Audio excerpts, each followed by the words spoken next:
Everyone, नमस्कार। Welcome back to learn with Simran. I hope आप सभी सेफ हैं, स्वस्थ हैं। तो मैं फिर से हाजिर हूँ एक नई वीडियो के साथ, जिसके अंदर आज हम डिस्कस करने वाले हैं इंडिविजुअल डिफरेंसेस। इंडिविजुअल डिफरेंसेस में हम डिस्कस करेंगे इंडिविजुअल डिफरेंसेस का कॉन्सेप्ट, उनका मीनिंग, साथ के साथ कैरेक्टरिस्टिक्स, टाइप्स और एजुकेशनल इम्प्लीकेशंस। तो सबसे पहले जानते हैं कि इंडिविजुअल डिफरेंसेस होते क्या हैं। ठीक है, इंडिविजुअल डिफरेंसेस जैसे नाम से ही पता लग रहा है, यानी कि हर एक जो इंडिविजुअल है वो डिफरेंट होता है। ठीक है, हर एक जो बच्चा होता है वो डिफरेंट है एक दूसरे से हर एक एस्पेक्ट में। ठीक है, वो सब हम इसमें डिस्कस करेंगे।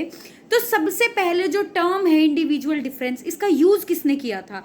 तो सबसे पहले जो ये टर्म है, जो ये कॉन्सेप्ट है, इसको प्लेटो ने मेंशन किया था अपनी एक बुक के अंदर, जिसका नाम था रिपब्लिक। एक बुक थी रिपब्लिक, जो कि प्लेटो द्वारा लिखी गई थी। उसके अंदर इंडिविजुअल डिफरेंस का सबसे पहला मेंशन हुआ था। ठीक है, अब इंडिविजुअल डिफरेंस का मीनिंग क्या है? इंडिविजुअल डिफरेंस का मीनिंग होता है कि हर एक जो स्टूडेंट है, यानी अगर हम दो स्टूडेंट की बात करें तो जो दोनों स्टूडेंट है वो एक दूसरे से डिफरेंट है, एक दूसरे से विभिन्न है वो। ठीक है, उनका चाहे मेंटल लेवल हो, चाहे उनका सोशल लेवल हो, या अगर हम उनकी शक्ल की भी बात करें तो कोई भी बच्चा एक दूसरे से बिल्कुल आइडेंटिकल या सिमिलर नहीं होता है। ठीक है, तो वो क्या होता है? वो हमारे इंडिविजुअल डिफरेंसेस कहलाते हैं। अब देखो, individual differences means the vast range of variations which are visible generally in all the humans, यानी कि वो सभी वेरिएशंस, यानी अलग अलग जो विभिन्नताएं होती हैं लोगों के अंदर, जो आमतौर पर दिखाई देती हैं, वो क्या कहलाती हैं? वो इंडिविजुअल डिफरेंस कहलाती हैं। अब उसके बाद इंडिविजुअल डिफरेंस है वो किस चीज़ में हमारी हेल्प करते हैं? वो एक इंडिविजुअल को दूसरे इंडिविजुअल से डिफरेंशिएट करने में, उनको अलग अलग छांटने में हमारी मदद कौन करते हैं? इंडिविजुअल डिफरेंस करते हैं। उसके बाद जो इंडिविजुअल डिफरेंस है, ये वो डिफरेंस है जो that is found between the personality and activities of two person, यानी दो लोगों की जो अलग अलग एक्टिविटी होती हैं उनमें पाया जाता है, और लोगों की पर्सनैलिटी में भी डिफरेंस पाया जाता है। ठीक है, साथ ही साथ जो इंडिविजुअल डिफरेंस है, अब वो किस बेसिस पर होता है, यानी हम इंडिविजुअल को किस बेसिस पर कैटेगराइज करते हैं? इंडिविजुअल्स को हम कैटेगराइज कर सकते हैं उनकी बॉडी के बेसिस पर, कि कोई फैट है, कोई थिन है, कोई मतलब ठीक है, कोई टॉल है, कोई स्मॉल है। ठीक है, या लोगों की मेंटल कैपेसिटी, उनका इंटेलिजेंस लेवल, इन बेसिस पर हम लोगों को डिफरेंशिएट करते हैं। हम लोगों के इंडिविजुअल डिफरेंस का इन चीज़ों को बेसिस मानते हैं। ठीक है, अब जो इंडिविजुअल डिफरेंस है उसकी कुछ कैरेक्टरिस्टिक्स हैं कि जो इंडिविजुअल डिफरेंस है ये पाया जाता है हर एक एस्पेक्ट ऑफ पर्सनैलिटी के अंदर, यानी पर्सनैलिटी का चाहे इमोशनल, सोशल, लिंग्विस्टिक स्किल्स या मतलब कुछ भी हो, हर एक एस्पेक्ट के अंदर डिफरेंसेस पाए जाते हैं।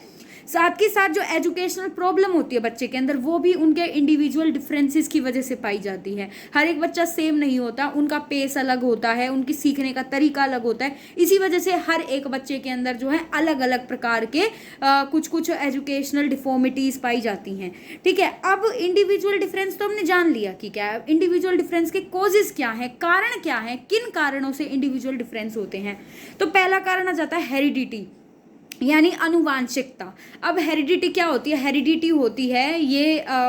हेरिडिटी होती है acquisition of characteristics of ancestors, यानी कि जो हमारे पूर्वज थे उनसे जो हमने कैरेक्टरिस्टिक्स को इनहेरिट किया है अपने अंदर थ्रू जीन्स। ठीक है, हमारे बॉडी के अंदर जीन्स है जो कि हेरिडिटी की यूनिट होते हैं। ठीक है, यानी हमारे जो पूर्वज है, जो हमारे माता पिता है, जो हमारे दादा दादी है, उनसे हमने कुछ जो जीन्स हैं वो लिए हैं, जिनकी वजह से जो उनके अंदर कैरेक्टरिस्टिक्स थी वो हमारे अंदर भी आ गई हैं। जैसे आईज का कलर होता है, ठीक है, या फिर जैसे हेयर ग्रोथ होती है कि कुछ जैसे लड़कियां, उनकी हेयर ग्रोथ काफ़ी अच्छी होती है क्योंकि उनकी मम्मी की भी। तो ये चीज़ क्या है? ये हेरिडिटी के इफेक्ट की वजह से है।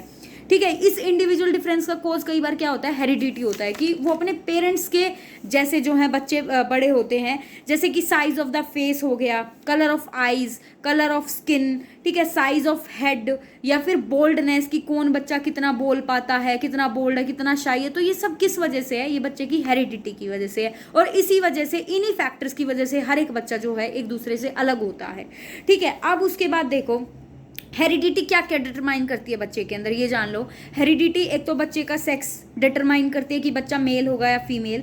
साथ के साथ हेरिडिटी एक जो बर्थ ऑफ ट्विंस होता है उसके अंदर इंपॉर्टेंट रोल प्ले करती है हेरिडिटी, कि सिंगल बच्चा होगा, सिंगल चाइल्ड होगा या ट्विंस होंगे। ठीक है। साथ के साथ जो हेरिडिटी है वो बच्चे के फिजिकल कॉन्स्टिट्यूशन में भी हेल्प करती है, यानी बच्चा हट्टा कट्टा होगा, बच्चे की हाइट कितनी होगी, बच्चे की आई कलर कैसा होगा, स्किन कलर कैसा होगा, तो इन सभी में कौन हेल्प करता है, ये सब किस चीज़ के लिए रिस्पॉन्सिबल है, हेरिडिटी है इन सब चीज़ के लिए रिस्पॉन्सिबल। ठीक है। अब नेक्स्ट जो हमारा फैक्टर आ जाता है, जो कोज है हमारा इंडिविजुअल डिफरेंस का, वो आता है हमारा इन्वायरमेंट, यानी हमारा वातावरण। देखो हेरिडिटी तो हमें जैसी मिली वैसी मिली, अब बात आ जाती है वातावरण की, कि हमें इन्वायरमेंट कैसा मिल रहा है, हमारे वातावरण कैसा है। ठीक है। अब इन्वायरमेंट के अंदर क्या होता है, इन्वायरमेंट होता है जितना भी हमारा फिजिकल, सोशल, नेचुरल और एजुकेशनल जो कंडीशंस हमें मिलती है, वो सभी मिलकर के क्या कहलाता है, हमारा इन्वायरमेंट कहलाता है। कि हम किस जगह पर बैठकर पढ़ रहे हैं, ठीक है, हम कैसे समाज के अंदर रह रहे हैं, या कैसा हमारा कल्चर है, वो सब क्या कहलाता है, वो हमारा इन्वायरमेंट कहलाता है, हमारा वातावरण कहलाता है, हमारा आवास कहलाता है। ठीक है। अब उसके बाद देखो, बर्थ के बाद जो चाइल्ड होता है वो पहले मदर के वूम्ब में होता है, तो पहला इन्वायरमेंट तो हो जाता है मदर के वूम्ब का, कि वो इन्वायरमेंट कैसा है, वो न्यूट्रिशनल है या नहीं है। ठीक है। तो एक पहला इन्वायरमेंट तो वो हो गया कि बच्चे का जो प्रीनेटल पीरियड होता है उस टाइम पर उसको कैसा इन्वायरमेंट मिला है। साथ ही साथ अब जो दूसरा इन्वायरमेंट होता है, जब बच्चे का बर्थ होता है उसके बाद जो बच्चे को इन्वायरमेंट मिलता है वो उसका सेकेंडरी इन्वायरमेंट होता है, जो रिस्पॉन्सिबल होता है। ठीक है। अब देखो, एक चीज़ हम कह सकते हैं कि अगर बच्चे के जीन्स अच्छे हैं, ठीक है, बच्चे की हेरिडिटी अच्छी है, लेकिन उसको इन्वायरमेंट अच्छा नहीं मिला, तो डायरेक्टली बच्चे का जो पर्सनैलिटी है उस पर प्रभाव पड़ता है। ठीक है। और बच्चे के अंदर डिफरेंसेस आते हैं। अब उसके बाद देखो, अगली जो चीज़ आ जाती है, अगला जो फैक्टर आता है वो होता है मैच्योरिटी, कि हर एक जो बच्चा होता है उसका मैच्योरिटी लेवल अलग होता है। कुछ बच्चे जल्दी मैच्योर हो जाते हैं, कुछ बच्चे लेट मैच्योर करते हैं। ठीक है। या जो कुछ बच्चे होते हैं उनका जो मैच्योरिटी लेवल होता है वो अपनी एज के हिसाब से काफ़ी ज़्यादा मैच्योर होते हैं, काफ़ी ज़्यादा समझदार होते हैं। तो जो मैच्योरिटी लेवल है वो भी बच्चों के अंदर डिफरेंसेस पैदा करता है, कि कोई बच्चा ज़्यादा इंटेलिजेंट है, कोई कम मैच्योर है। अगला आ जाता है एज। एज क्या है, कि जैसे जैसे एज बढ़ती है बच्चे की, इसके साथ साथ बच्चे की पर्सनैलिटी के अंदर क्या आने लगते हैं, चेंजेस आने लगते हैं। जैसे मान लो हमारे घर में दो बच्चे हैं, एक छोटा एक बड़ा है, तो बड़े वाला एज के साथ जो है उसकी डेवलपमेंट हो रही है, छोटे वाले की नहीं हो रही, तो वो दोनों अलग है एक दूसरे से, किस कारण से, एज के कारण से। ठीक है। नेक्स्ट आ जाता है क्रिएटिव पावर, कि कौन बच्चा कितना क्रिएटिव है, कितनी सृजनात्मकता है एक बच्चे के अंदर। ठीक है। जो क्रिएटिविटी की जो एबिलिटी होती है वो हर एक बच्चे को अलग बनाती है, ज़रूरी तो नहीं है कि हर बच्चा क्रिएटिव हो। नेक्स्ट जो फैक्टर आ जाता है वो आ जाता है बच्चे का जेंडर। ठीक है। अब जो बच्चे का जो जेंडर है उसकी वजह से भी, जैसे जो गर्ल्स होते हैं, गर्ल्स ज़्यादा जल्दी मैच्योर कर जाती हैं if we compare with boys. ठीक है। तो वो भी इंडिविजुअल डिफरेंस का एक कारण बनता है। नेक्स्ट आ जाता है पॉवर्टी, यानी अगर एक बच्चा गरीबी में रह रहा है, एक बच्चे को सारी फैसिलिटी मिल रही है, तो उस कारण की वजह से भी दो बच्चे जो हैं वो अलग अलग होंगे। ठीक है। फैसिलिटीज़ की वजह से भी, या अगर बच्चे की जो वातावरण है वो भी पॉवर्टी में अलग वातावरण होगा, अच्छे खासे घर में अलग वातावरण होगा।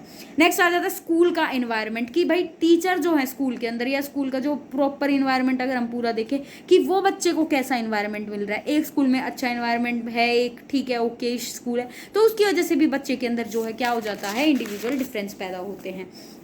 ठीक है। तो ये कुछ पॉइंट्स थे, ये कुछ कॉजेज थे, कुछ फैक्टर्स थे जो किसको डेवलप करते हैं, इंडिविजुअल डिफरेंसेस को। जैसे हमने डिस्कस किया, heredity, environment, maturity, age, creative power, ठीक है, बच्चे का जेंडर, पॉवर्टी और स्कूल इन्वायरमेंट। अब जानते हैं कि इंडिविजुअल डिफरेंस के टाइप्स क्या क्या होते हैं, कौन कौन से प्रकार के इंडिविजुअल डिफरेंस होते हैं। तो पहला प्रकार अगर हम बात करें तो पहला प्रकार होता है इंटर इंडिविजुअल डिफरेंसेस। इंटर होता है कि एक बच्चा और दूसरे बच्चे में क्या क्या अलग हैं। ठीक है। वो होते हैं इंडिविजुअल डिफरेंस। जैसे तुम्हारी हाइट बड़ी है, मेरी हाइट छोटी है, ठीक है, या मैं पतली हूँ तुम मोटे हो, तो ये क्या है, ये दो बच्चों के बीच में डिफरेंसेस हैं। तो ये क्या कहलाते हैं, ये इंटर डिफरेंसेस कहलाते हैं, यानी दो या दो से ज़्यादा लोगों के बीच में जब हम डिफरेंसेस को काउंट करते हैं, जब उनको कंसिडर करते हैं, वो इंटर इंडिविजुअल डिफरेंस कहलाते हैं। अब अगर हम बात करें intra individual difference, second type है इंट्रा इंडिविजुअल डिफरेंस। इंट्रा यानी एक इंसान के अंदर ही जो अलग अलग डिफरेंसेस होते हैं। जैसे कि मान लो किसी के अंदर कोई पर्सनैलिटी ट्रेट है, वो अलग अलग हो सकते हैं। जैसे मान लो कोई बच्चा इंटेलिजेंट तो बहुत है लेकिन उसको रीडिंग में प्रॉब्लम हो रही है, यानी कि उसके अंदर समझ है, वो मैच्योर भी है, लेकिन उसको रीडिंग में प्रॉब्लम आ रही है, तो वो क्या है, वो भी बच्चे का इंडिविजुअल डिफरेंस होता है, इंट्रा इंडिविजुअल डिफरेंस, यानी स्वयं के अंदर जो डिफरेंस होते हैं वो।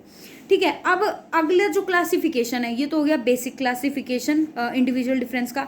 अगले जो टाइप्स ऑफ इंडिविजुअल डिफरेंस है वो हमारे हैं फिजियोलॉजिकल और साइकोलॉजिकल। फिजियोलॉजिकल यानी कि बॉडीली, ठीक है, अगर हम किसी की बॉडी को कंपेयर करते हैं, अगर हम किसी के फिजिक को कंपेयर करते हैं, एक वो वाले इंडिविजुअल डिफरेंस हो गए। जो कि दूसरे साइकोलॉजिकल यानी उनके माइंड को अगर हम कंपेयर करते हैं, उस बेसिस पे बच्चों के अंदर अगर हम डिफरेंस देखते हैं तो वो क्या कहलाते हैं, साइकोलॉजिकल इंडिविजुअल डिफरेंसेस। ठीक है, तो ये थे हमारे इंडिविजुअल डिफरेंसेस के टाइप्स। अब हम डिस्कस करते हैं कि जो इंडिविजुअल डिफरेंस है वो टीचर को किस तरीके से हेल्प करता है, या वो एक क्लासरूम में इफेक्टिव लर्निंग के लिए किस तरीके से जो इंडिविजुअल डिफरेंस का कॉन्सेप्ट है वो हेल्प करता है, या उसकी इंपॉर्टेंस क्या है। ठीक है, तो इंडिविजुअल डिफरेंस की इंपॉर्टेंस ऐसे है कि जो टीचर है उसको अगर इंडिविजुअल डिफरेंस का कॉन्सेप्ट पता है तो जो टीचर है वो कभी भी किसी भी बच्चे को जज नहीं करेगा किसी भी बेसिस पर कि तुम ये काम जल्दी क्यों नहीं कर रहे, तुम इतना स्लो क्यों लिख रहे हो, क्योंकि टीचर को पता है कि इंडिविजुअल डिफरेंसेस एग्जिस्ट करते हैं बच्चों के अंदर। ठीक है, टीचिंग मेथड टीचर जो है बच्चों के हिसाब से अपना चूज कर सकता है कि जो बच्चा जिस तरीके से सीखे, जो उनके लिए यूजफुल हो, उस तरीके को टीचर अडॉप्ट कर सकता है। ठीक है, उसके अलावा क्लासिफिकेशन ऑफ स्टूडेंट्स की जो टीचर है, टीचर के लिए इंडिविजुअल डिफरेंस के बाद इजी हो जाता है बच्चों को क्लासिफाई करना कि ये बच्चे एवरेज हैं, ये बच्चे थोड़े से बिलो एवरेज हैं, या फिर ये ज़्यादा अच्छे हैं।